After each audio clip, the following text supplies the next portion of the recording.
to this meta, because as Bjergsen talked about, they practice a lot of things that could be very useful here, as we've seen so far at Worlds. Well, let's see what the preparation has brought these two teams. Flash Wolves on the blue side as we kick in a champion select. TSM over on the red. Kog'Maw and Jarvan, the first two bans for Flash Wolves, and two marksmen on the TSM side, Kalista and Ezreal. Kalista continuing her trend of being banned all the time. Now what we saw from some of the European teams yesterday was banning away these big Ardent Sensor supports. Those are going to be left available, along with the Sejuani, which is another big ban that right now is still available for both sides. Sejuani as well as the Galio. And Galio, even after some nerfs, has been very instrumental in a lot of teams' dynamic play here and a lot of the objective control. That is something as well that TSM have put some more time into, so very well could be the case. I mean, you kind of want to get one of these three, right? Galio, Cho'Gath, or Maokai. Tanks on the field. That, in addition to an Ardent Sensor, is usually how you craft the more stable compositions. Also, Gragas on top of that, even though he did have a few nerfs here or there, still considered a very strong jungler.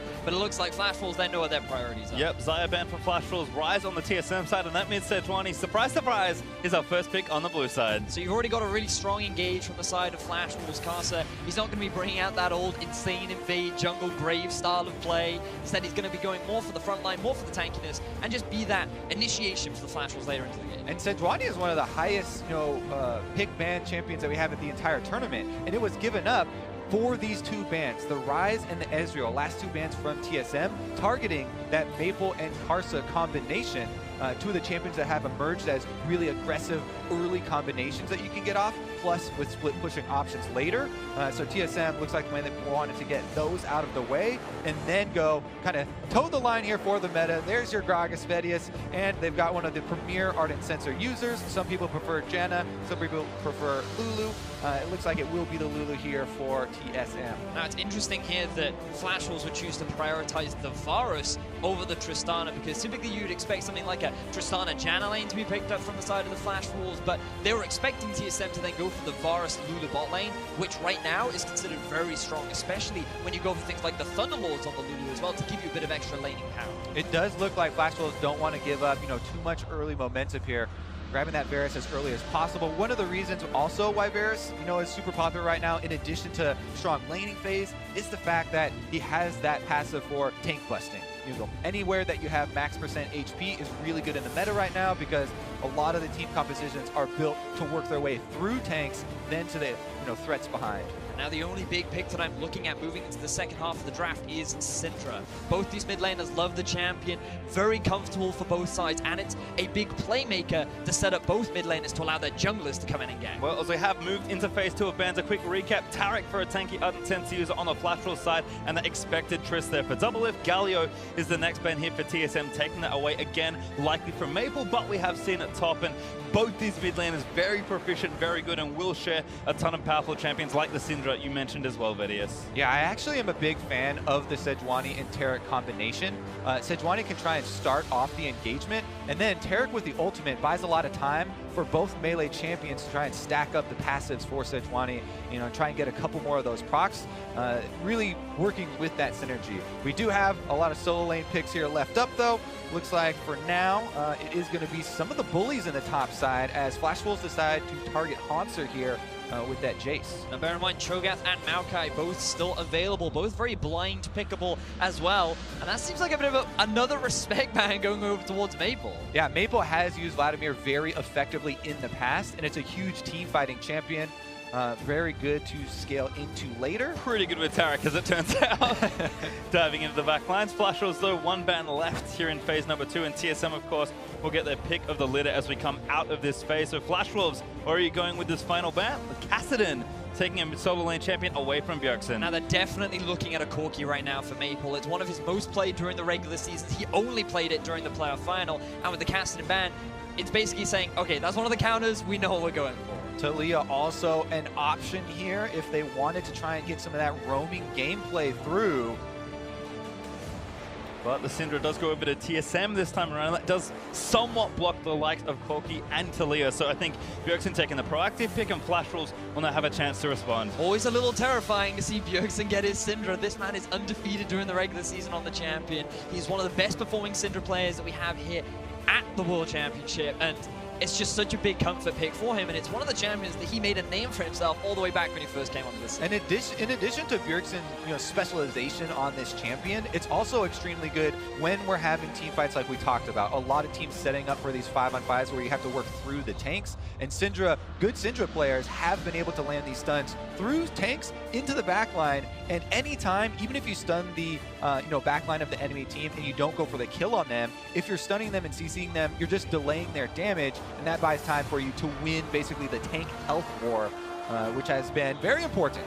Well, we have a Cho'Gath there, and we're kind of expecting maybe a Makai as Bifrost having some fun with the crowd, flashing the likes of Garen, but it will be Nah locked in for Haunter to kind of solidify that front line. So they're giving a power advantage in terms of the laning phase up in the top lane and down in the bottom lane for TSM. So Svenskeren, he has a few options of where he wants to play around the map, but it feels like this game, they have so many lanes to play around. You also have the Syndra setup in the mid lane. Like, they're looking potentially for a couple of early game plays with the composition they drafted. Definitely is a lot of crowd control for the Flash Wolves on the bottom side post to level 6. TSM might have to worry about that one as well. I really do like this top lane matchup though, with the Gnar into Cho'Gath. There are definitely possibilities of trying to put top lane focus. We keep talking about bottom lane, bottom lane, bottom lane.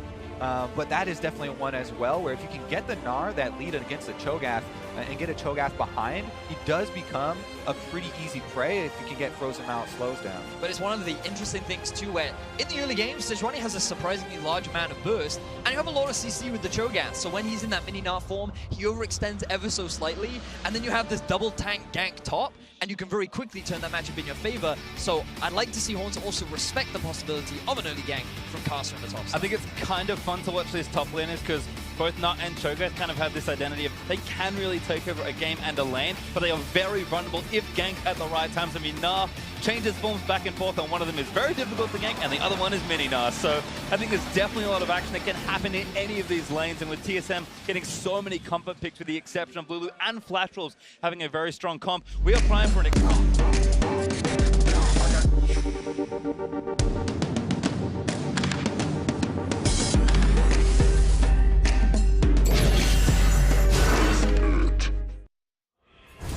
Well then, let's see what happens here. Flash Wolves and TSM are taking to the Rift for the first time here in Worlds 2017. Not the first time these two teams have played against each other, and not the first they've been to Worlds, but it will be their first encounter here for this tournament. I'm really excited for this game. I'm really going to be paying close attention to both junglers and both supports. I feel like they're going to be extremely impactful in terms of how the early game plays out, because typically when you look at a team like TSM, throughout the regular season, they've been known to play more of a defensive early game style. They're much more focused and look to make more of the plays towards the mid and late game once they've gotten a few items under their belt. And I think with the composition that Flash Wolves have, they're trending towards the same kind of style. Yeah, what you're talking about here is something that TSM members during the regular season were pretty outspoken about, changing their focus.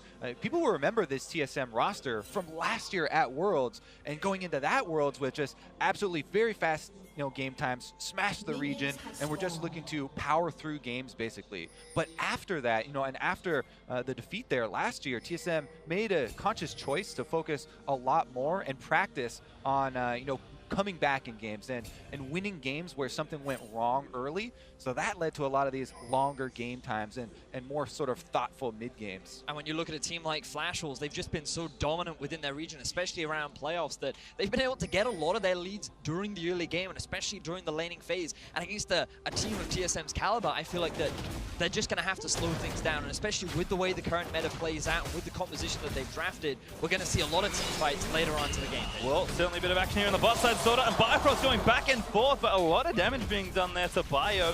Sorta with that passive getting some early damage. And it is interesting talking about all these carries and just thinking that Sorta and Bifrost have done so much work for their teams. They love to get active around the map, and it's Ardent Sensor this time, but you never know what can happen. Exactly. I mean, we were talking earlier about, oh yeah, Sordar, and he does so much for the team, and he likes to create a lot of plays and roam around.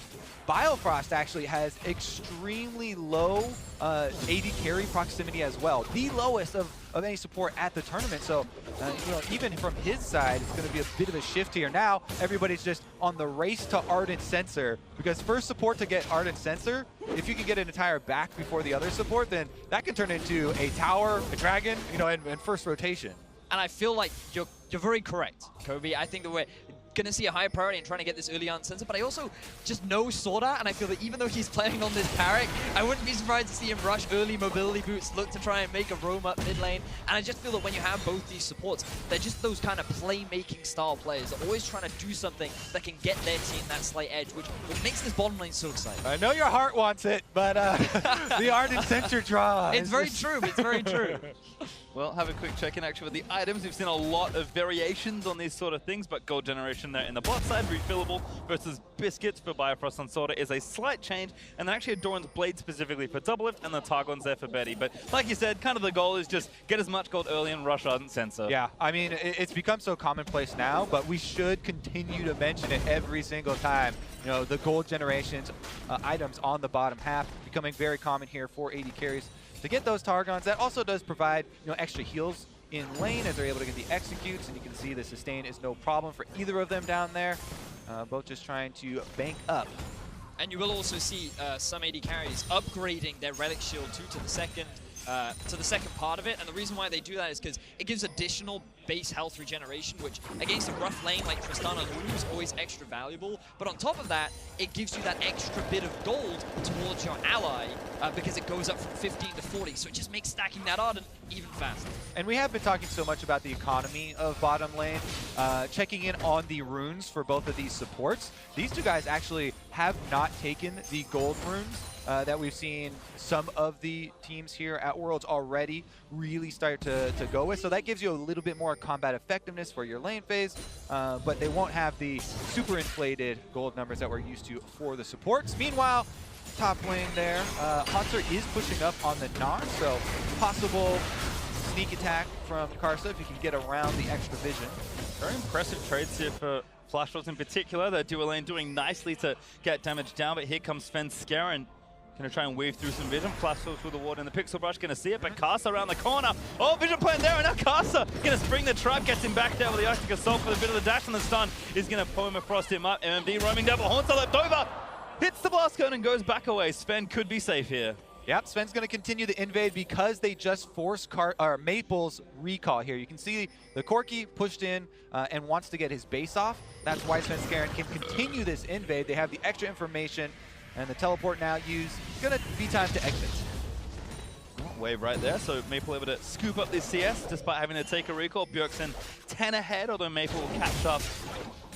See, teleports back to lane. Bjergsen, though, to the last chapter now ready to go, so already building up some early lane pressure. And now a Rupture lands in. Haunter, though, gets some damage down. One more auto needed, but can't quite proc Hyper again. And so far, the laning phase going very much as we expected. TSM have three very strong laners with the Gnar, the Syndra, and the Tristana Lulu, and that's why they're starting to build these slight CS advantages along with the slight gold advantages during the laning phase. That's right. We have about 100 gold advantage for double lift over Betty at the moment, but then there's a slight gold advantage as well for Sword Art over Biofrost down there.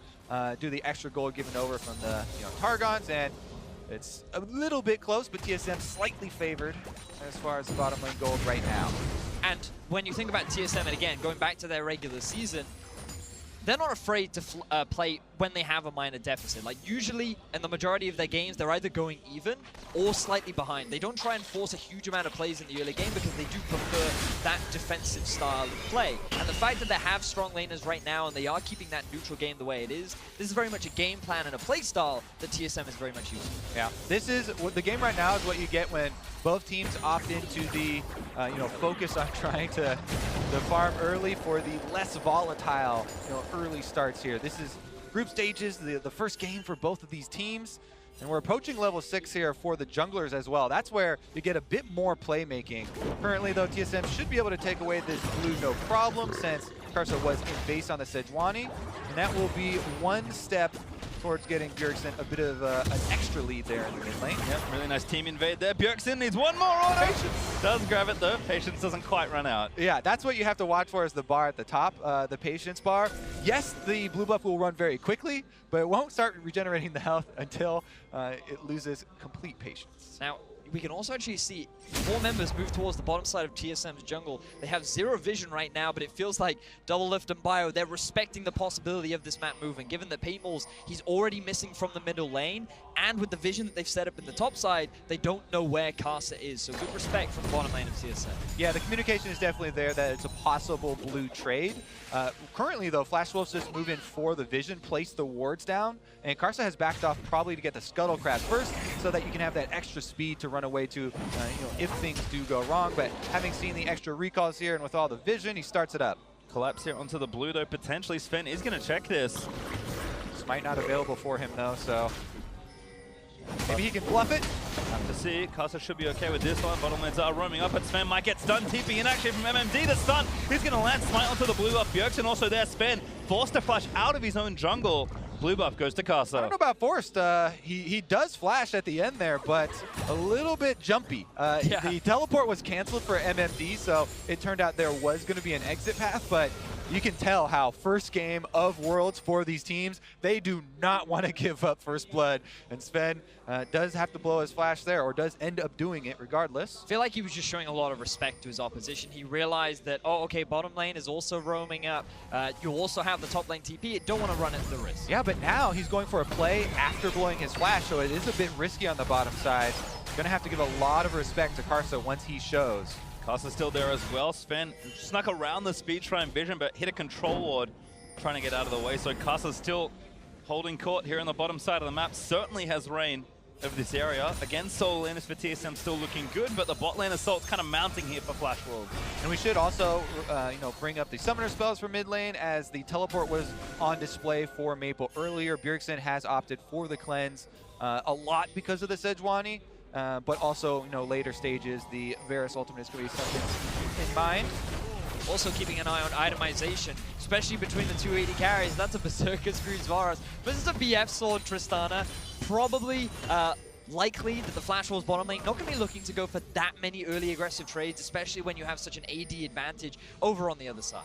Right, what it can also do, with the extra move speed, there's a very big discrepancy between a Tristana who's trying to get the BF sword spike, so no boots at all.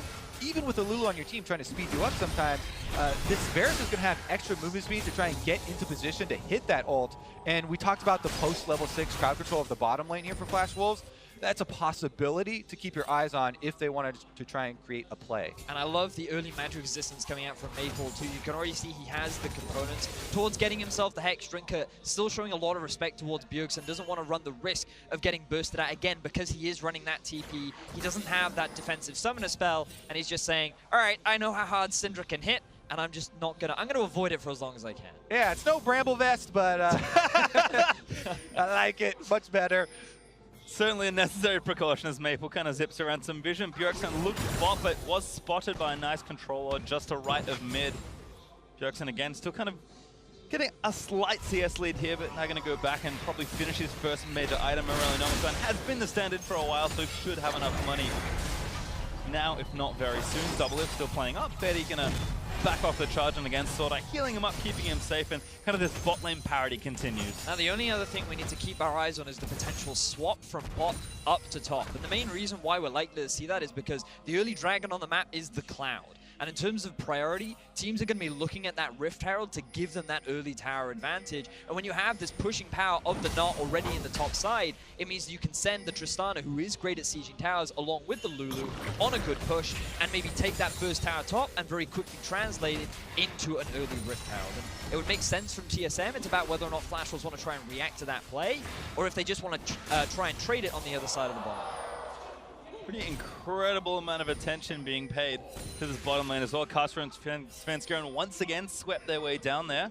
But a couple wards there for Flash Wolves, making that a little troublesome. Still TSM holding strong in their solo lanes. Mid's okay, Bjergsen up 10, but Haunter actually has a nice lane lead of 20 CS and a Cull ticking down, so really investing in his mid-game power. Yeah, it's worth bringing up the wards that TSM have invested. Those control wards on the top half of the map have been there quite a while. TSM have invested several of them, and they've been moving them around a little bit, but that has allowed a lot of extra confidence here for Haunter on this matchup.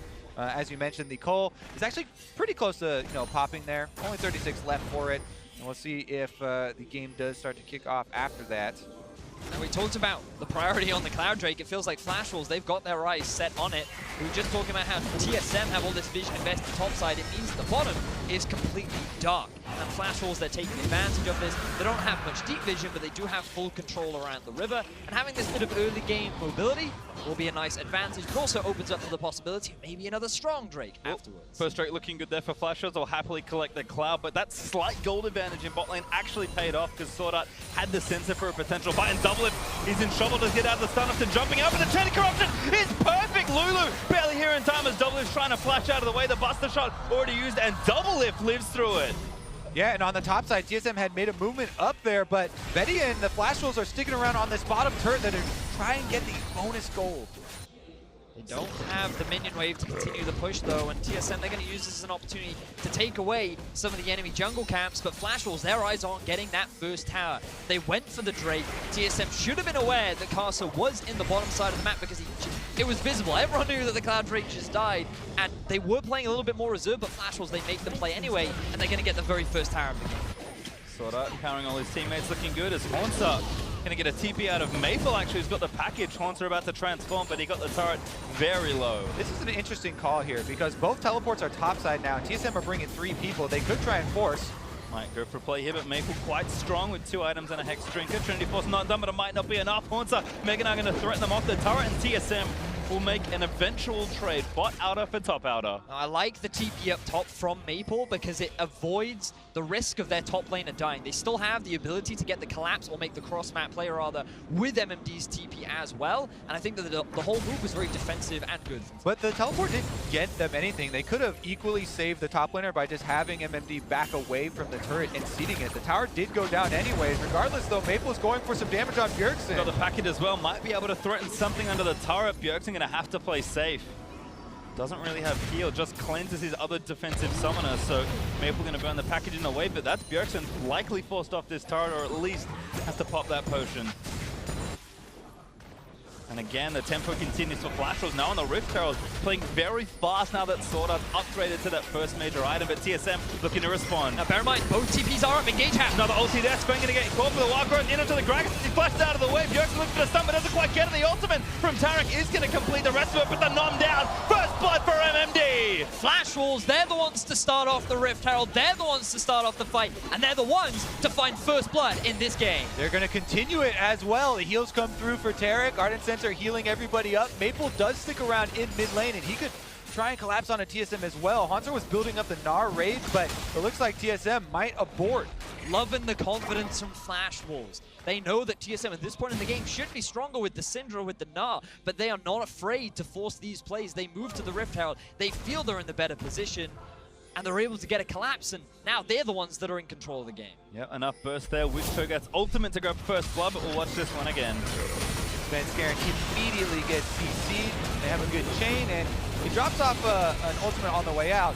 Teleport from MMD was in a great position, though, and that flank, easy feast for him, able to stack up. And I feel like TSM, they just they split off on what their decision-making was, because we saw Maple come in from the flank, and immediately Bjergsen, Double, and Bio all turned towards Maple, which just abandoned Sven Scarin. Even though we saw a great ultimate onto Sword Art, straight into 3 of the carries, it was not utilized or taken advantage of, simply because their focus was elsewhere.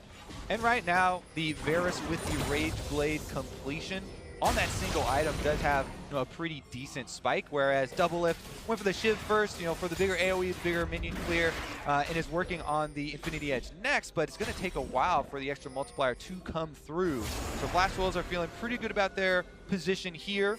The lead for them isn't tremendous at the moment, but they do have a good amount of control. Still a very even game in Flash Wolves. They still have their eyes on this Rift Herald. The moment that Training Force is completed for Maple, I feel like they're going to feel even more confident, especially with the Righteous Glory already done and good to go for MMD as the Rift Herald starts off once more. Yep, Flash Wolves back on the objective. TSM are around to respond. Haunter and MMD cannot make it here though, so a 4v4 at best.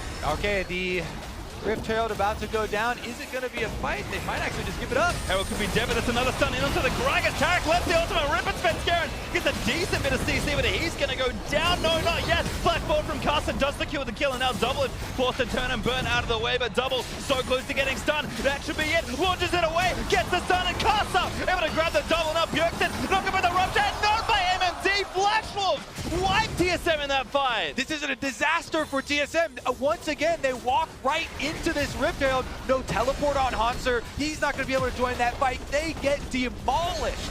But what an amazing fight for Flash Wolves. Once again, they use their confidence to force the fight onto TSM. They punish the overextended Sven, and they're going to translate this into two very swift mid lane towers and extend their gold lead to 4,000. We talked about how Flash Wolves, they were considered to be weak initially coming into Worlds, but after the last few weeks, confidence has been building. The other teams say you have to respect this team. And once again, at an international tournament, Flash Wolves, they're here to play. Can never count out a player like Casa. Once again, snipes Sven Skaren.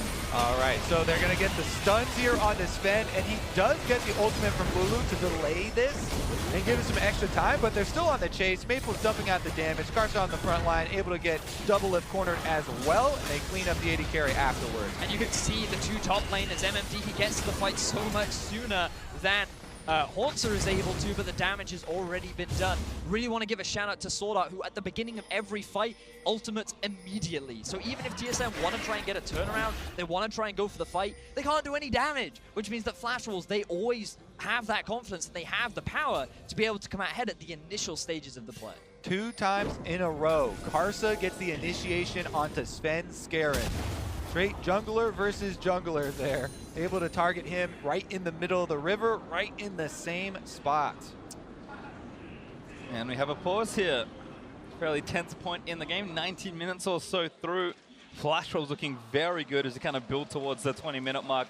Gold lead has grown into about 3,000 now for the team, and still fighting over that Rift Herald, which has less than a minute to live. We'll see if either team can grab it, but again, you have to credit the coordination for Flash Wolves totally is a team winning those fights, but of course, the man leading the charge is Casa and his Sejuani, which maybe we're starting to see the reasons it's been almost 100% presence this tournament. I mean, people are well aware of the reasons for months now of Sejuani topping the charts, both in solo queue as well as competitive. And that combination with Tarek is really on display as well, because immediately as the initiation from Sword Art, from Karsa comes out, Sword Art is very quick to follow. Tarek ultimate is down, so they have the full confidence to chase and try and get those passive procs. But I also love the fact that Flash Wolves, they're just utilizing the strength of their composition, because typically you'd expect, oh, okay, Syndra, Nard, Trist, these guys are all pretty strong in terms of the early game. If you want to try and fight this, it's going to be very difficult, but Corki, he only really needs the Sheen, and if you add a Phage in there too, he's going to hit a very valid power spike. The Rage Blade on the Varus as well. This is a strong AD carry, or a strong point for the AD carry, especially when your opposition is working towards that 2-item spike.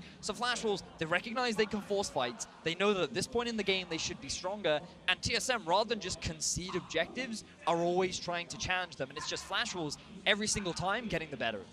It does feel like at this point it is tough to win team fights given the front line that Flash Wolves are kind of built up early. Again, we do have that pause. Flash Wolves, I believe, have called for it, so we'll see if we can resolve the issue nice and quickly and pop ourselves back into the game. I think TSM may be struggling at 2 different points here. In the top lane, much more of a 1v1 focused side lane champion in the early game, and of course that Black Cleaver potentially moving into another item like the Frozen Mallet for Haunter. We'll have to see. On the other side for Double Lift and his Tristana, also kind of doing the same thing where he does need a bit of lead time to really build up towards 3-4 items and truly unlock as a late game carry. As we move on as well, the initiation from TSM is going to be a bit more unreliable and require some more coordination. Naren and Gragas both require some precise movements to try and pull off, so we'll see how this does develop. Flash Wolves with that healthy lead here in the mid game. Going to look to probably transition up to the top side, get that last turret that really opens up the map. Then they can start flooding through with the vision. And also just like going a little bit more big picture, while the game has been very Flash Wolves favored, we'll also get this opportunity to see more of the resurging picks. Number one, we're like, okay, we understand why Sejuani is picked or banned all the time, but also Tarek. I know Dash on the desk is going to be super happy about this. He talks so much about how he thinks it's a very strong support and how when you think about the meta, everyone's like, okay, Lulu, Janna, those are the two Ardent Sensor supports that really come into top tier. Karma maybe is the next tier below, but Rakan also up there. Even better when you compare it up with the Xayah. But then like, oh, okay, what else can you put up there? And teams have been innovating with the Taric. We did see it come out yesterday and had a lot of decent success. And now we see the Flash Wolves experimenting with it. And it has a surprising amount of lane power. It has a huge amount of utility in team fights. And it just makes things so awkward for the enemy team to do. Because what do when you do no damage to your opposition for so much time? And I think one of the big things there is the things that they've paired with it as well. I think you can't just shove Taric into a team comp and hope it's going to work, but I think a lot of the comps that are being played currently in the meta do certainly suit this type of pick. And again, we know the known quantity in Sejuani. We're maybe discovering the new quantity here in Taric, and that pairing combined with another frontliner here for MMD, Flash Wolves can just start fights without having any fear. You said it already, Vedius. The most important thing is that Sword Art is pulling the trigger instantly when the fight starts. Because if that ultimate's late, it's awful. But as soon as it happens, you saw what Sven did. He just threw out his ultimate and ran away. Because what can you do when the entire team is invulnerable?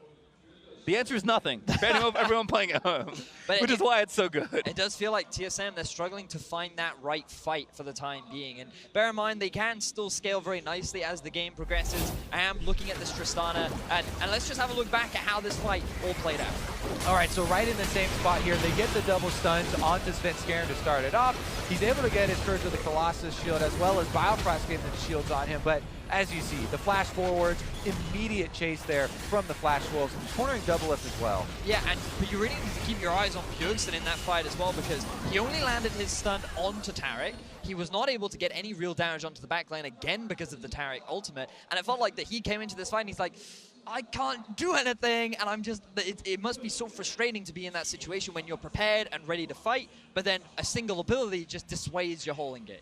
It's kind of funny in that both the mid laners are actually kind of waiting to get to a point where they can combat these big tanks a little bit more. Maple hasn't even finished his Trinity Force yet, still getting to that very important point for him, kind of delayed his build slightly, going for the Hex Drinker and powering up his landing sets more. And Bjergsen probably needs a Void Staff, and Leanders will also be crucial, which I believe will be his next item, judging by standard Syndra builds, that he can really start to do some damage to the tanks. But until then, Taric, Cho'Gath, and Sejuani reign supreme at this point. Yep, just want to reiterate my theme of the reliable crowd control. The real big standout for Flash Wolves has been their use of the crowd control 2 times, locking down Svenskeren, being able to layer those CCs and those stuns has secured them this kind of lead and enabled them so much more control. That's why, like Vedius, you're talking about TSM looking a bit uncomfortable in their setup for a lot of these fights, and it's because of that unreliability and the lack of CC that they're able to get out at the beginning. Because the ideal situation for TSM is maybe you have a Hauntzer flank with the Svenskeren engage at the same time. In that setup, unfortunately, neither top laner had the TP to join the fray, but also we're yet to see Hauntzer really be one of those initiators for the team. All of the reliance has been on Svenskeren, and Flash Wolves have said, we'll engage on you before you can engage on us. This being said, TSM do have the Tristana, which is going to gain more range and trying to get to that Infinity Edge for the real damage to start to come through. So they still have that to try and bank on, and they can try and play defensively and farm up until that point. And just a quick update again, Flash Wolves asked about the lights. Apparently, bit of an issue, maybe some glare there. So making sure we get that all sorted out. The players have been given permission to talk, given the pause has gone on a little longer than perhaps we'd expect. So, they'll have a time to kind of talk about that point in the game for Flash Wolves.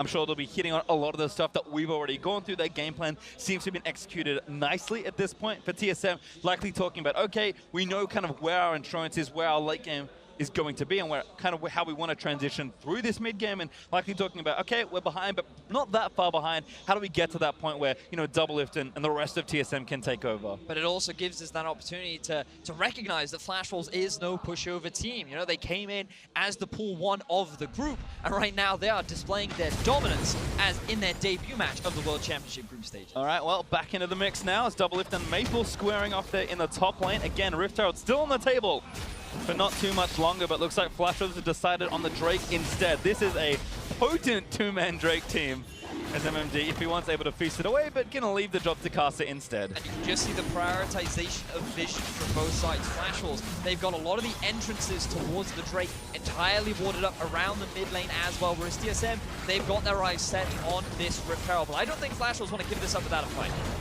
Very well could be the case. Teleport is ready once again for MMD. Might be a little too risky. Sven also has to get it, and again he gets ulted, not going to pick it up. Actually has to run out of the way. They did get the kill credit, but now Sven has to go back and get the buff. He does manage to collect it, and TSM, no casualties this time. And the kill was just in the nick of time there because the Baron was coming through to kick Rift Herald right out of the pit. They barely are able to get it in time and pick up the eye. Doesn't cost anything for TSM though. They're able to walk away.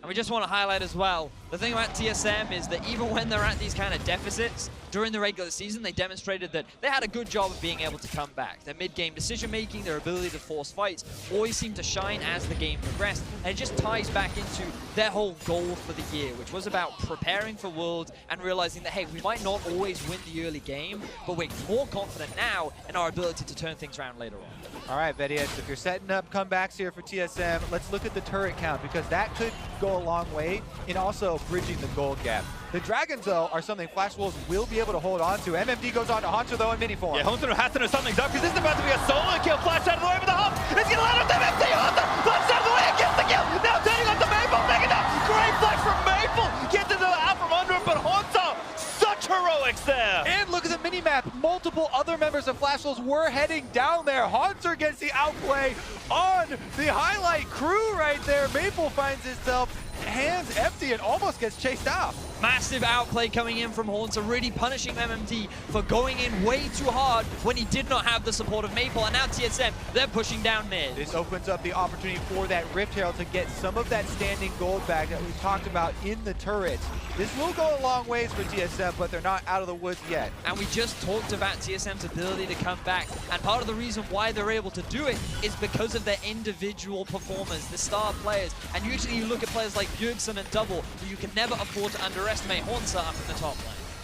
A little bit about the build there from Haunter as well enables it. You know, you want to build flat health versus the Cho'Gath for the ultimate. Yeah, you know, the Vaporal spikes are going to do some percentage health, but Haunter had just enough to survive and then get enough rage to transform for his fight with Maple. So he barely is able to get, you know, the victory off of one fight and turn that into an extra flash blown by Maple, which should probably be counted as another victory. Yeah, I just wanted to add there, Kobe. Look at all the summoner spells that were used from Flash Wars. 2 flashes, both from MMD and Maple, and even the TP on cooldown for Maple, while Haunter still has his TP up and available, which means the TSM, they've been able to claw some of that game back, but let's have a look at how this play happened. All right, so there's one of the summoners you're talking about, the teleport used at the start of it. MMD does use Righteous Glory to get into position, but he doesn't get the slow onto Haunter, who sidesteps the Rupture, flashes over after jumping on top of Maple's head, using his teammate to be able to get over and assist for the kill. Then he forces Maple's flash there with the transformation. And flashing away from Maple was so crucial because you saw how low he was at the end of that fight. He needed to create a gap just so that Maple physically could not hit him. Now he's been able to pick up a tower, and they've been able to equalize the tower score. So the tower score has been equalized, and the gold has gone to that Infinity Edge, now completed for Doublelift. We're approaching the period in the game where TSM feels more comfortable in these 5-on-5 team fights. The crit multipliers have come through. You know, the slow for the Gnar has come through as well, but Sven is getting locked up here on the other side of this wall. Respectful flash there, caster over the top. Bjergsen comes up at MMD, looking for a fast flag, a huge shade of corruption. Almost gets the team at Bjergsen. He's going to get knocked down the wall. Growth is going to save him as Sven doesn't have time to cast it. Bjergsen still living for a little while longer. Scatters the back in and kills Sora. Bjergsen still alive as Haunter about to go mega. Huge team fight going on between the two teams right now. Doublelift is able to force Flash Wolves back. It ends up being a 1-for-1 trade, and both teams walk away fairly even. You have to watch all of the extra people entering from the sides of this fight because it looked at the beginning so good for Flash Wolves as they cornered the carries there from TSM, but both Doublelift and Bjergsen were able to sneak out of this one, and they answered 1-for-1. All of the kills, by the way, notably for Flash Wolves, are on their front line. It's on these tanks. Let's take another look at it. And just keep your eyes on the aggression from Carson, but also on the ward on your minimap at the back. TP immediately comes in, and this is what gives Carson the confidence to go for the flash play onto Bjergsen. a great chain of corruption from Betty, tied up with the ultimate from MMD, makes you think that TSM are going to instantly lose this fight, but this is the power of Lulu, and it allows TSM to get the turnaround. Oh, and Bjergsen almost went down at the beginning, but Biofrost gets the Lulu ult on him, then he dodges there for the turnaround. Flash oh my god, they're rushing in. Baron, MMD with the ultimate, beautiful from Flash will steal the Baron from TSM. What a quick decision from Flash Wolves. TSM was still resetting from the fight. They didn't have the vision in the river. For the majority of this game, they've invested vision topside, but the moment they drop it, Flash Wolves pounce and they get themselves the Baron. And the timing is so good for Flash Wolves because it's another 30 seconds left on the Drake, so TSM didn't even get to answer with the Drake as their consolation prize for this objective. Flash Wolves, Baron-empowered recall, they're right back out on the map trying to push those minion waves and get the pressure reapplied. And now we've reached the mid-game, Kobe. The game is just picking up in terms of pace. We talked about how there's going to be so many more fights, and that's what we have left to look forward to. Flash Wolves, their eyes are now on this top tier 1. They're going to round things out by taking out these final outer towers and open up the map a little bit more. Got to keep a tally there on how many turrets they're able to get with the Baron buff. Looks like TSM have decided they were going to give up those turrets anyways, and so they do end up going for the Drake and grab it. That does mean Flash Wolves are going to take the outer turret very quickly here. In the meanwhile, Hansers finds Karsa in the jungle. Don't think Hansa minds too much. Kind of built for tank busting with this build as Gnar, and now with the rest of TSM hanging out on the red buff. But Karsa, very sneaky, steals the red buff. Also, another thing we should bring up here as we're talking about these mid-game team fights is the double Warmogs for the Flash Wolves frontline. You know, they can afford to go in for little skirmishes like that, take a little bit of damage, and then just get out of combat, fully regenerate, and keep up these sieges. We may see Flash Wolves with this more healthy front line be able to apply multiple times. Power doubleless reflexes. Oh, the ultimate does get him, and he rocket jumps out of the way. Karsa in a great position to try and snipe the bot laner of TSM, but doublelift stays alive. Keep your eyes on Maple, though. Remember, he has the TP, and he's the one that's been sent to the bottom lane. They do not trust that the Cho'Gath can hold his own against the Gnar anymore, especially with both the Frozen Mallet and the Black Cleaver completed. So, having the Corki, level 16 Trinity Force and Rapid Fire Cannon done, he's going to have a much easier time not losing his life to Haunter in the sideline. Haunter's still well equipped, though. Has a Bramble Vest and a Spectre's Cowl for some early resistances. Is starting to build into that tank side. And again, as this game ramps up, like you mentioned, BDS, keep an eye on the carries and their builds. But for now, Flash Wolves still assaulting with a minute left on this Baron.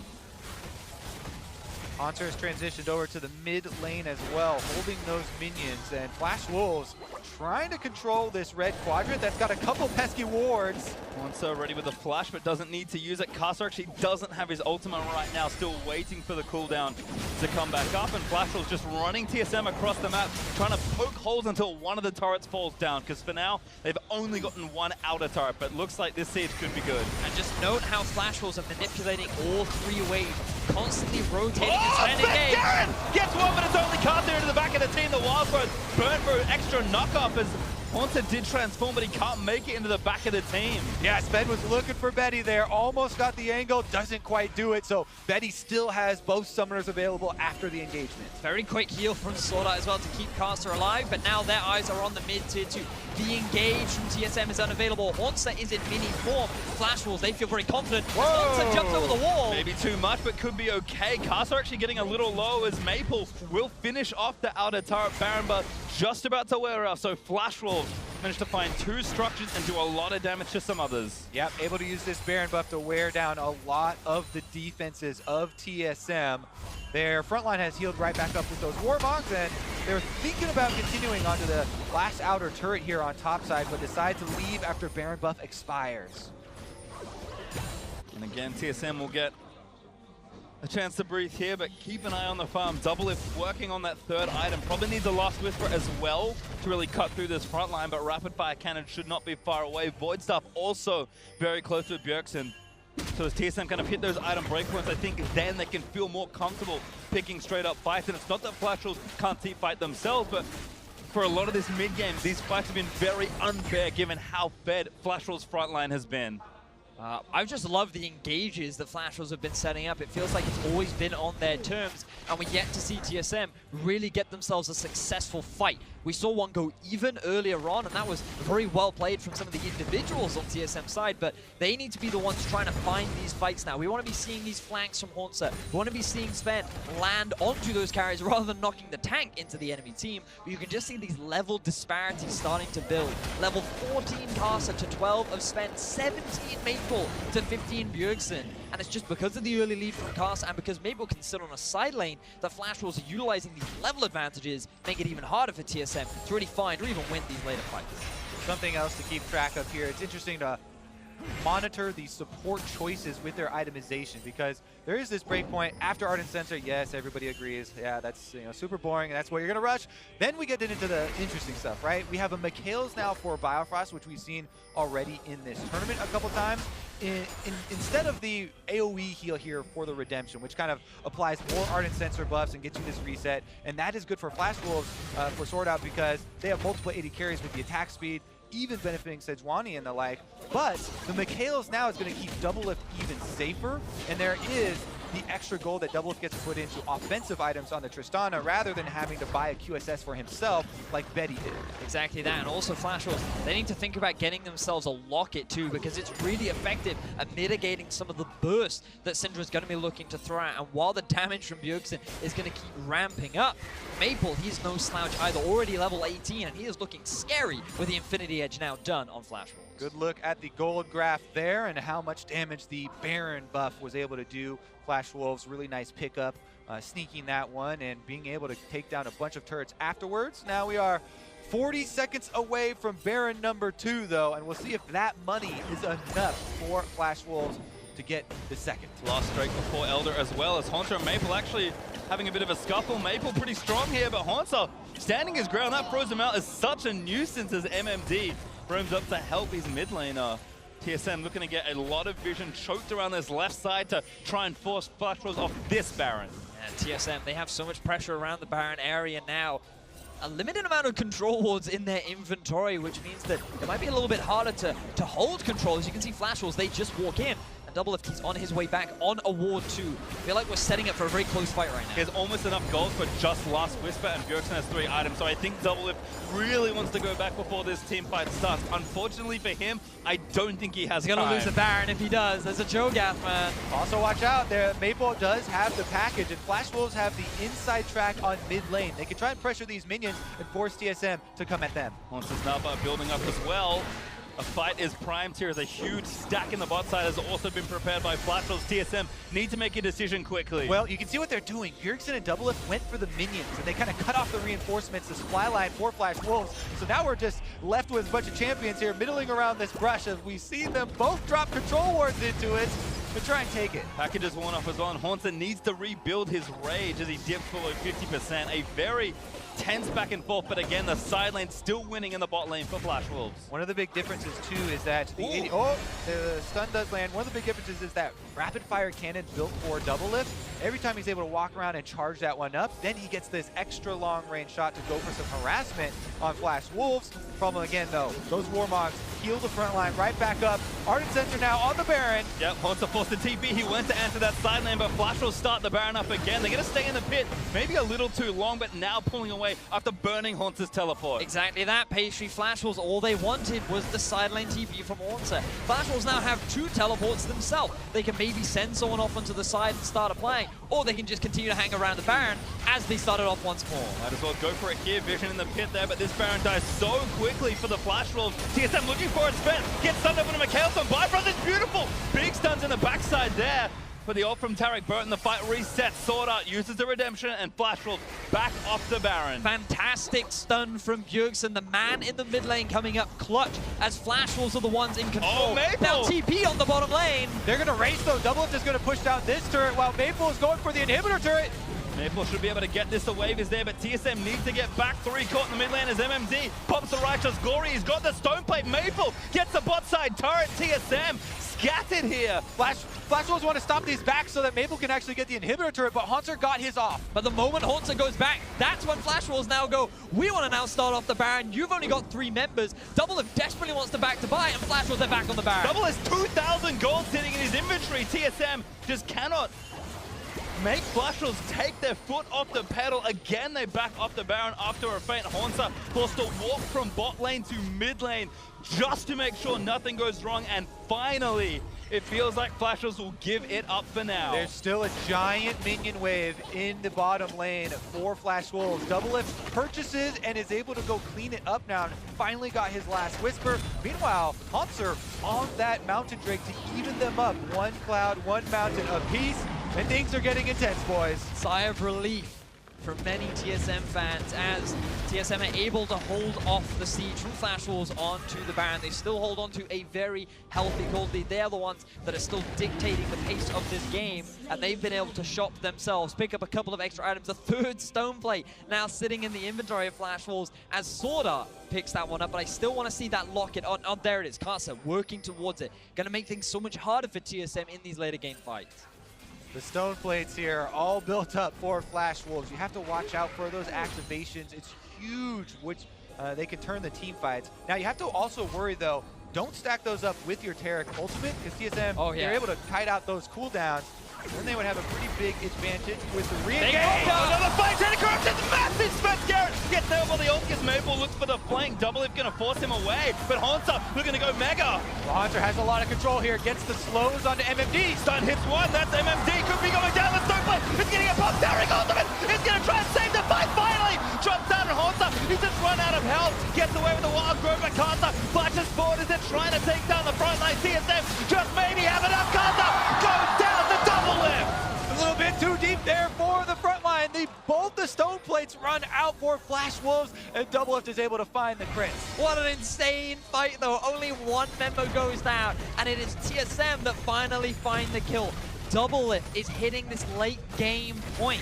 TSM know they can rely on this man to carry, and the pressure is mounting as he is doing so much work to help TSM in these later stages. A lot of credit to Haunter too in this game. Being able to use the speed differential here on this champion is huge, and he's able to balance that Gnar Rage. But Flash Wolves are still in the lead. They have the extra gold. See if they can actually bring that to brunt around this Baron. TSM are starting it off. Here come the Wolves. Doublelift again, so much unspent gold, but TSM are forcing onto this Baron. They're burning it down, but MMD, no flash, can't get in the pit. Maple maybe can move in to look for a steal, but Bjergsen does take down the Baron. TSM get the objective. Great decision making from TSM, knowing that the jungler was down. There was no smite available for the Flash Wolves. They only had 4 members and were not confident to go for the fight, and now the momentum is swinging back in the favor of TSM, and it all starts here. Yeah, look at this big rupture. He sees it and he goes straight for Bjergsen. The cleanse gets them out in time though, and they're able to reset basically. Sven used his ultimate to delay, and then this is the highlight we're talking about, where constantly Haunter is able to use the speed differential there on Gnar. He goes for the re-engagement. Stoneplate buys him enough time for MMD to survive for the Taric ultimate to come down, but he still can't re-enter the fight. And there's the big mistake from Casa, flashing into multiple members, thinking that the team was there to support him, but they couldn't get into position to properly help because of the narrow choke point. Yeah, he wanted to get that execute, right? There were multiple low health members, but he's on the Sejuani. All he can do is apply stuns and slows. He doesn't have the damage in his kit, has to have the backup right behind him. Meanwhile, he's flashing into the DPS members of TSM. Doublelift gets to unload, Bjergsen gets to unload, and they were able to come out with that kill. Now, Baron buff in their hands. Looking to try and siege up here in the mid lane. Turret is going to fall down. TSM could grab the first inhib of this game. Doublelift is so strong. Having spent all that gold, Mortal Reminder done. QSS for himself also there, and TSM crack the mid lane. TSM feeling very confident right now. This was the comeback potential. We talked about the late game strength that their composition does have. All they needed to do was find that good fight, and they were successfully able to find it against the Flash Wolves, and now the pressure is on the LMS representatives. Gold lead starting to shrink and become pretty irrelevant as we push late into the game. Haunter again looking for the flank as TSM take turret number 6 to even up the score. Soon Super Minions will be streaming down the mid lane as well, but TSM have got a minute 30 left with Baron, and they're going to try and do as much damage as possible. Doublelift again, Carter get himself stunned. Doublelift gets himself out of the way as Carter lets the ulti rip. MMD there is a redemption. He's going to try and reset it off Sven low, but not dead to the Taric ultimate. But defensively, my God, a 5-man Gnar ultimate. He's going to secure the team by win. MMD down as TSM move forward. Sorda getting being taken down by Doublelift. He barely is, but Haunter, what a massive play! What a machine Haunter is! He comes to the World Championship, he has an amazing performance. A 5-man Gnar ultimate could lead TSM to their first victory at Worlds. TP's back in, TSM are gonna go for it now. Flashrolls, they fought so well to try and keep this game up, and Casa is going to try and keep the boat afloat. Sword Art low, Doublelift just does too much. Polymorph there, beautiful by Biofrost as Casa leaps in, but TSM, they cannot finish yet. They wanted to end it, but the health bar is getting too low, and TSM will have to recall to refill those bars. That will give Flash Wolves another chance. MMD gets back up, but man, this momentum is completely in TSM's favor. Oh my word, that Haunter ultimate was insane. We talked so much about how Tarek's ultimate mitigates the pressure, the ability to force an engage, but not to Haunter. So kiteable. TSM back off during the duration and gets the perfect re-engage there. Not only was he great in those team fights, remember the 1v1, 1v2 outplays that he was able to pull off in this game. We'll see if it's enough though. TSM have the Flash Wolves on the rope. Not done yet. Elder Dragon up in 30 seconds. Baron Buff has worn off all 5 members of TSM. Doublelift has finished his final build. Bjergsen has a death cap now completed with an extra needlessly large rod, and this is likely going to be our final team fight of the game. Got to put yourselves in Flash Wolves' shoes. Their backs are against the walls, but they do have some control wards around the river here for this dragon. They want to find an unsuspecting member of TSM walking through Fog of War. They try Sven Skaren, but he's a bit tankier now than he used to be. And they go all in. They know they have to try and do something on the Elder Dragon, but Haunter positioned for a massive flank once more. Needs some rage, hopped into the pit. Doublelift going to force MMD out of the way, and Haunter regroups with his team, but the Elder Dragon still engaged, stunned. Hits MMD. And the time is on TSM's side. The minions are moving into the Flash Wolves base, so the Flash Wolves feeling the pressure. You can see it on all 3 lanes. In the mid, it has been pushed up, but those super minions are starting to stack. Bot and top. TSM, they're the ones that control the pace right now, but Corki has gone back. He has the TP to join the fray, but TSM, they're looking to start this Elder. Elder again resets, but TSM make it grumpy once more. What they want to do here is get the teleport out. Haunter's actually moving bottom lane. They're going to be able to get the turret here. Will they actually compete with the dragon? Going back in again, Doublelift again, forcing them away as Flashrolls engage the dragon.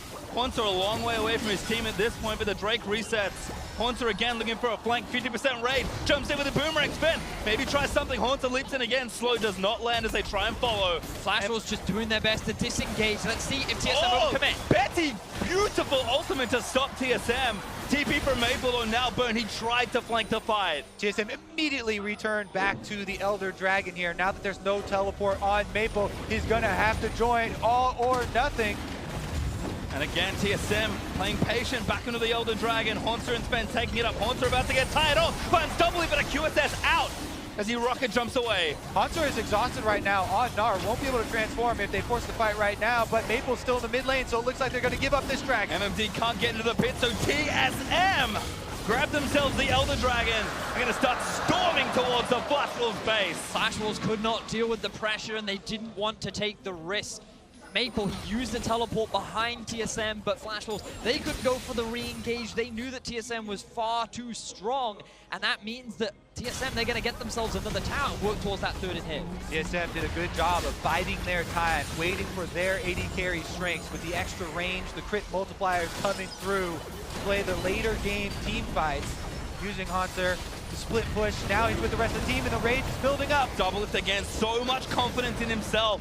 In the face of Flashrolls' frontline, rocket jumps to safety. 1 in hit back up, it's just mid, but TSM are playing with fire. The best hope that Flashrolls have right now is that the ultimate from Sejuani comes up before the Mercurial Scimitar. Note as well that the defensive item from Biofrost still on cooldown too. If they ever want to catch Doublelift, this is going to be their best opportunity. But even then, you have to get through the Lulu and you have to get through the barrier of Double. And they don't have many more minion waves to make their choice here. Top and mid are actually moving in. TSM, there you go! Sneaky ultimate finds Bjergsen! Rupture and MMD to the fire! Does go down, Sven! Gets permafrost done, but it's still 4v5. MMD looking to find the ruptures, but TSM happy to keep fighting. Huge skill there for Flash Wolves, going to buy them a little bit of time. The minions will be a problem for them, but that might have done it. They've been able to buy time, slow down the pressure from TSM. With Biofrost dead, it does mean that the defensive capabilities that TSM have dropped, but the damage is still there. TSM, they don't want to take the gamble, and Flash Wolves, they find the miracle play. Ooh, we saw it yesterday. Sometimes the best choice is to thread the needle and go for the support, because that is one that actually has low enough health to burst down. Flash Wolves did get it, and now we have another Baron Oh my word, here we ready go. to set up. Yeah, all of this action on the bot side made me forget that Baron is now back alive. Flash Wolves looking to take it down. Maple going over. Haunter sticking bot side with the pressure, has the TP, but Flash Wolves don't pull the trigger just yet. We have to re-emphasize how big of a hold that was for Flash Wolves. Both inhibitors have respawned. They're rushing in, they're rushing in. Biofrost is blocking it. This could be a 50-50. Gragas goes in. Casa secures the Baron with his fight, but the team fight still there. Spence, he gets chunked down. And they're still chasing. A lot of damage done, but the Baron does go to Flash Wolves. Flash Wolves, it's huge. They're able to get the extra kill there. They land the Baron secure as well. What an amazing game between Flash Wolves and TSM. The #1 representatives from the LMS versus the #1 representative from North America. Constantly butting heads, constantly trying to prove that they're the ones coming out on top. This was supposed to be the group of life, gents, but right now these guys are bloodthirsty and they want to be the ones to get that first win. All right, Baron now 3 minutes on Flash Wolves. Elder Dragon spawning. Not quite yet, has a number of minutes, so that's still available, but Flash Wolves gonna try and take some inhibitors of their own. Ball back in their court. They're gonna try and force down TSM space. Remember, bot inhib is still open, but right now they're looking mid. Double lift on the front lines here, trying to clear out the minions before they get into the TSM base. Full damage on Maple as well, rounding things out with a Phantom Dancer. His eyes are just dealing as much damage to the front line as possible, because that's all this is. Whoever kills the tank first wins. And so far, Doublelift has been one of the big damage dealers, just shredding through MMD and Casa. But Betty and Maple are no slouches either. They're looking to do the same as Flash Wolves got their eyes on this inhibitor. Keep your eyes on these big ultimates. The disengage from Sven could negate a lot of the time from the Taric ultimate. Here it comes! Taric ultimate in, but Betty actually knocked up just enough, but the ultimate was good from Gragas. Doublelift trying to cut it out of the way, but Haunter with the blade of the Ruin King that he just got. He's trying to fight it out. Sven, though, dies again to Maple, and TSM forced to play 4v5. That's one of the big tanks gone now for TSM. Flash Wolves are feeling confident. The Warmogs will regenerate these tanks for Flash Wolves, and they still have the Baron. Timely ultimate there. Taric ultimate definitely saved Betty inside the base. Here comes the teleport. They're pushing through. Flash Wolves going to try and seal the deal. As Carson taking some heat, but again, Tanky moves back in. Haunter forced to watch out. The permafrost does land, but he gets out safely. Turret down, though. Remember, the bot lane inhib is still exposed. Flash Wolves, they could just very quickly rotate down, but their eyes are on the top. There's 28 seconds left on Sven Scarin for the Gragas to get back up. Flash Wolves can take the outer turret, but the inhibitors will be difficult. Haunter dip bot, but he immediately reroutes top when he sees where the Flash Wolves are going. Caster again looking for Bjergsen, does find him, but the cleanse is off. Oh, Maplin! Invulnerable! Goes in for Bjergsen, but he actually forced out of the way. Not sure what's getting him back, but the turret does go down. Still Haunter chasing onto MMD, gets knocked up by the Rupture. Sven Scarin's back on his feet, so Flash Wolves barely do not get the inhibitor. There's 2 left. They're going to use the Baron Empowered Recalls to reset this one. Cannot believe that Bjergsen was able to survive that engagement. What a play from Maple. This guy, right at the end, he's like, I have to make this. I have to go. I just have to go into the backline. He has the ultimate from Sword Art. But Flash Wolves, they're not done yet. They've got their eyes on this inhib. Sneak attack, they return to it! Yeah, nice fake there from Flash Wolves. They will get the inhib as a They gotta run, they gotta run! TSM are forcing the fight. They know they have to go. MMD forced to flash out of the way. Haunter can't slow anybody else down. Sven ready with the flash, but the carries still feeling safe, and Flash Wolves successfully steal the inhib and get away. MMD, though, maybe not so lucky. Haunter and the promo still going. Chain of Corruption gonna turn it back around. Taric ultimate still there as Haunter gets himself out of the way. Redemption misses everyone. Flash Wolves get out. Oh my goodness, this Taric ultimate is always off cooldown. Late game here, level 16 with max cooldown reduction and an own record to boot. He's saving people left and right. Less than a minute, 55 seconds. Okay, so let's see. This is one of the fights from about 5 minutes ago now. Ulti onto Bjergsen, immediate cleanse. But that ultimate here from Sword Art, Magnificent. Yep, Carrick ultimate comes down. It buys a lot of time for the front line, as well as Betty, who was knocked in. They turn it around and get the kill onto Svenskeren. That was a long time ago, though, when the extra inhibitors were standing. Now, Flash Wolves have a 2-inhibitor lead on TSM. Almost 50 minutes into the game, though. It's all about the setup for these fights. They literally flipped it onto TSM. TSM were the ones that had 2 inhibitors down. They had their eyes on the Nexus, and then Flash Wolves were able to just barely get that base defense. They then found that pick onto Biofrost, which allowed to give them the Baron, and now they're the ones with their eyes on that 3rd and final inhibitor. But remember that one big fight will give the game win to TSM. There is very little left of the base of Flash. Or the game to Flash Wolves. One fight is all it needs. That's all it needs. It's literally on a knife's edge right now as to who will take this game. It was even the same inhibitors. Video says, look at the roller coaster we have been on for the first game of day 2. Teleport is ready for Hanser, who just transformed in the top side. Flash Wolves could wait out this transformation from Gnar, wait till he returns to Mini and goes exhausted, but they're actually starting it out on Sven right now.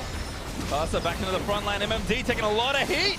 As Hanser tired, moves back in. He's going to try and force them out and just tag people with slows, but Flash Wolves still not done. Now it's TSM that have to worry about timings and have to worry about the extra minions flooding into their base while they try and defend this 5-man squad.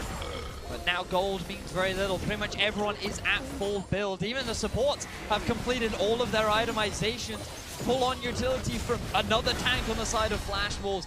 Flash Wolves, they have their eyes on this inhibitor, and TSM, they're doing a pretty good job of defending. The Haunter's pressure is being split all across the base. There's 2 groups of super minions now inside the TSM base. Look, they're hitting on them. Going in for it now, the Redemption going to reset it all. Haunter now, Mega Casa leaps in, but Haunter needs to find the angle. TSM trying to defend their base. Whoa! It's Casa! He's going to go down! Stunned by Björk, double it!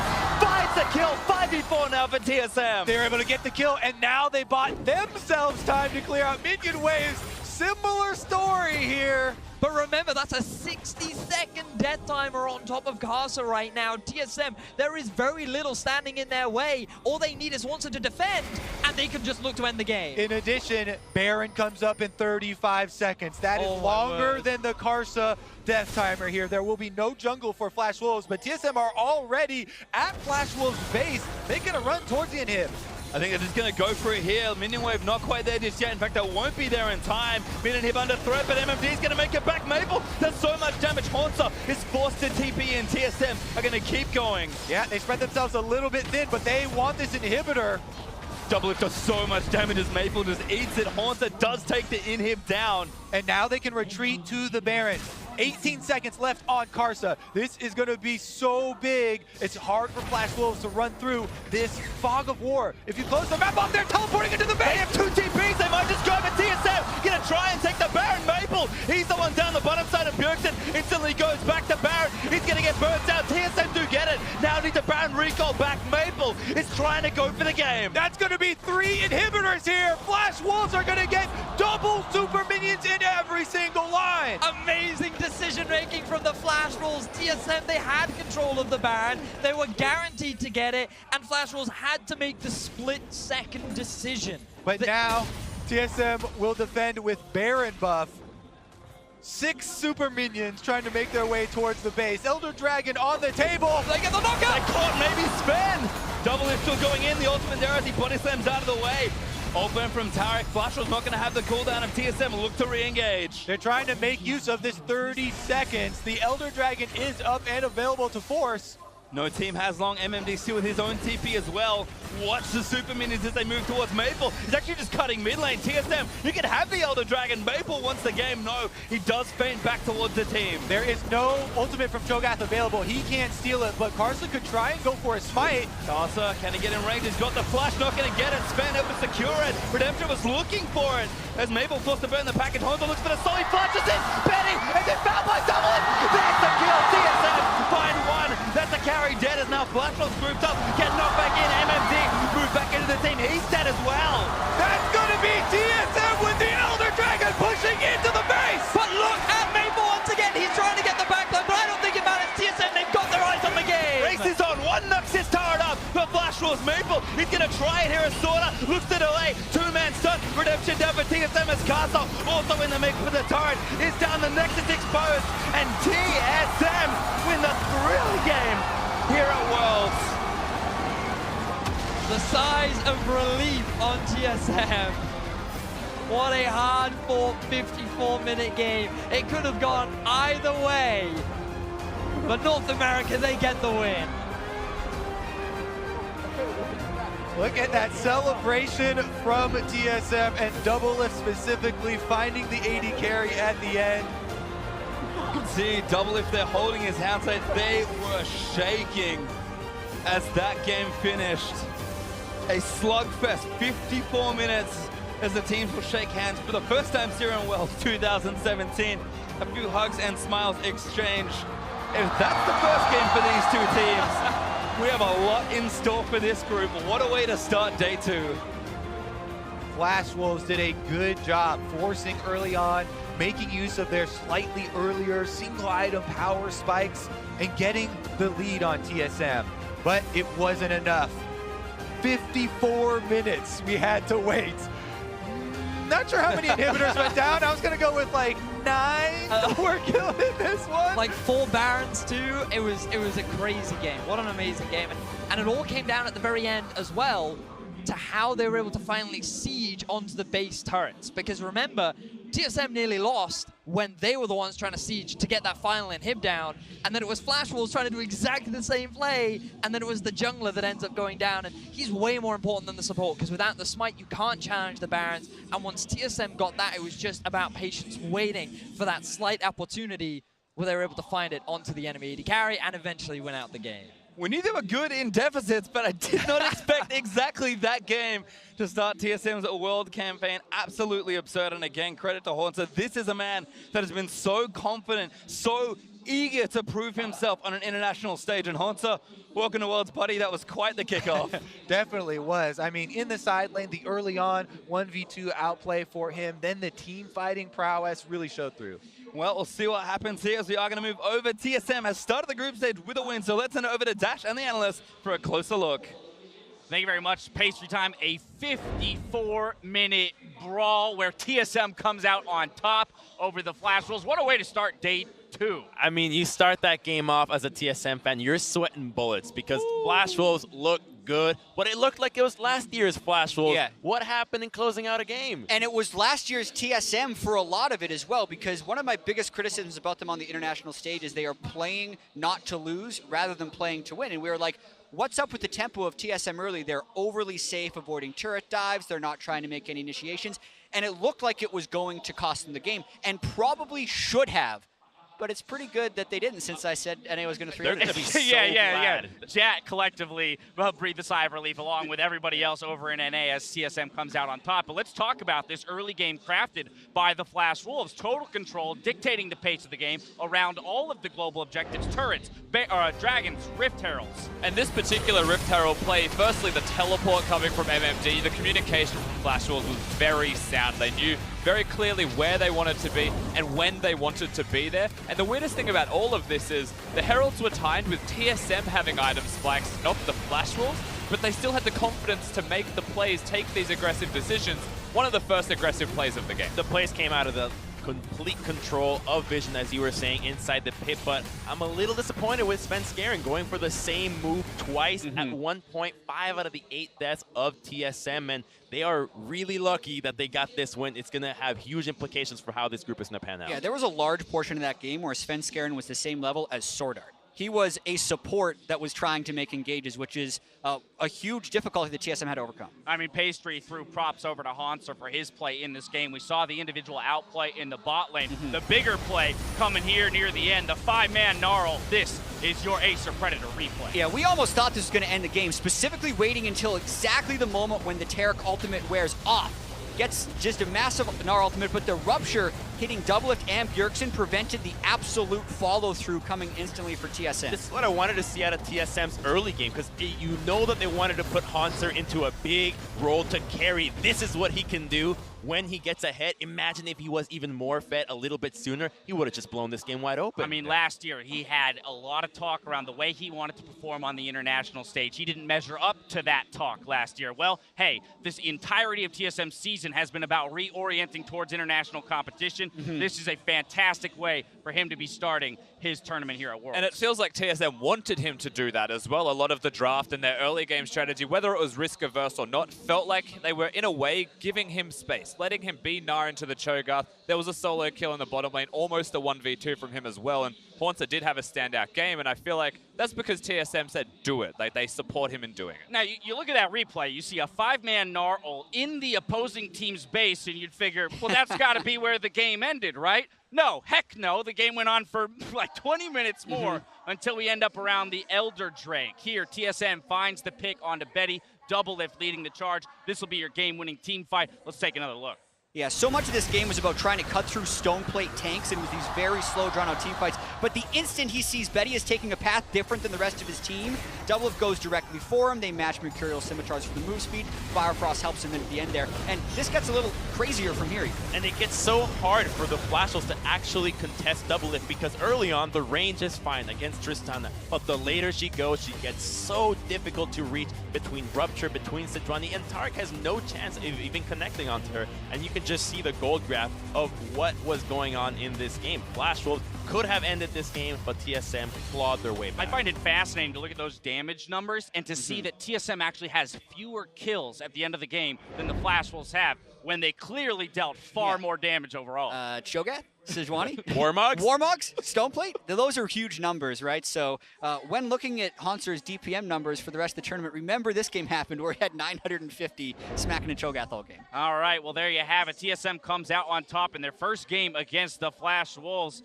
I want to know from you guys, though, for Flash Wolves, how they reset themselves, right? Because you mentioned the fact that this game should have been won by them with the lead that they had built for themselves. That's going to be crushing from a mentality standpoint to lose this game on day one for them. Yeah, I want to emphasize that it is game 1 of 6, and if you win out after losing the first game, you're still first in the group no matter what. So there is so much still to play, and this is the group that does not have the Korean team, and there is so much on the line for that first seed. So I think they can absolutely bounce back, but they need to have more commitment to making the play. There were even moments during the game where they hesitated for 2 seconds on a Baron call, or they were a little bit slow on a teleport. That can't happen when they have the idea of a play. Just make it, man. They're in the lead most of the time. They have individual commitment when Maple decides to TP and go for the inhibitor play when the Baron goes in. That was an amazing play, but as a team, they're really struggling to have everybody on the same page 30 minutes into the game to say, hey, this is how we're going to march in and take the victory. But what they do have is a lot of positives from a game like that. Even though they lost, maybe the indecision's still going to haunt them. There's still so many positives that they can look at least promoting further through at least draft even in their coming games after. Well, for more on that game, let's go ahead and check in with Shox, who's standing by with TSM's AD carry. Thank you very much, guys. Here with Doublelift. Very intense game. The analyst desk was talking about it a lot and how the Flash Wolves kind of lost the initiative at some point in the game, but it was one to come back from for you guys. So can you walk me through how you got back in the game and what the most important factor in those late game team fights was? Well, when we got really far behind early game, we did a lot of prep about Flash Wolves and their habits and like the way they want to use Baron and the way they play when they have a lead. So I think we were just really good at anticipating their next play and then always trying to get a trade or stalling out their play.